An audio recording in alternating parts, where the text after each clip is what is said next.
Adin, can you just kind of take us through the swing of emotion, seeing Laurent go down and then being put into that situation and kind of how you kind of settled in? Yeah, I mean, I saw it earlier this year when it happened to LT. It sucks to see your teammate go down like that, and LB's a great guy and a great goalie. So it's tough to see that, but you kind of have to flip the switch, and we got a hockey game to play.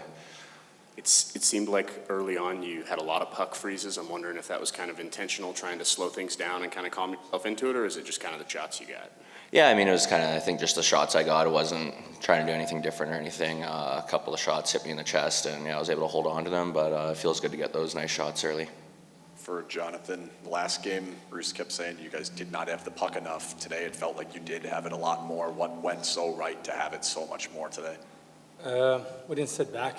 I think we just kept pressuring them. We got a couple turnovers on our forecheck. And when we put the pucks behind their D, that's where we can get a little mojo. And after, maybe their D are backing up more and we can make plays off the rush. And I think it's just one of those recipes that's good for our team. Adin, can you speak to the job that the goalie whisperer, Sean Burke, has done with every goaltender that seemingly plays for your team, and maybe what he emphasizes that allows you guys to be in a position to succeed? Yeah, no, Berkey's awesome. He's a great guy, easy to talk to, and he has a lot of experience himself in this league. So he kind of knows the ups and downs of the season, and he just helps you just as much off the ice as he does on. So, yeah, he's a great guy, and I've loved working with him this year. Adin, right here. Did you think that getting those few minutes in game two, at least mentally speaking, get you ready for this game, kind of take away any playoff jitters you had? Yeah, it definitely helps. I mean, I got hurt a little while ago and didn't really have much game action other than a couple periods in Henderson. So it was nice to get in there for that third period the other day, kind of get a feel for the game, get up to game speed, because you can't simulate that in practice. So it definitely helped. Marshy, here. Yeah. For us that don't know what it's like, can you kind of explain to us what it's like to take 18,000 fans and quiet them like that? You guys have been a pretty good road team all season long, but tonight you guys kind of shut the crowd out. Yeah, I mean, they started really hard, right? Like, they had a quick goal there, and they did same thing game two as well. But we were just able to battle back.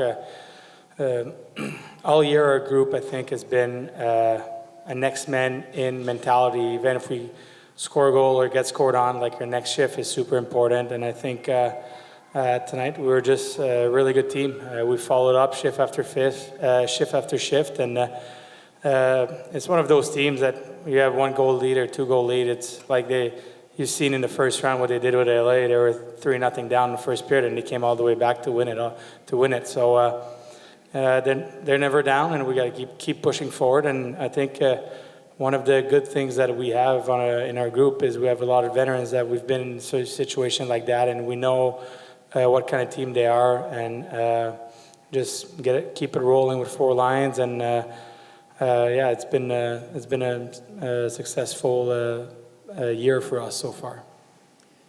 Jonathan at the back, I guess how much were these playoffs testing your patience in terms of how relieved were you to contribute?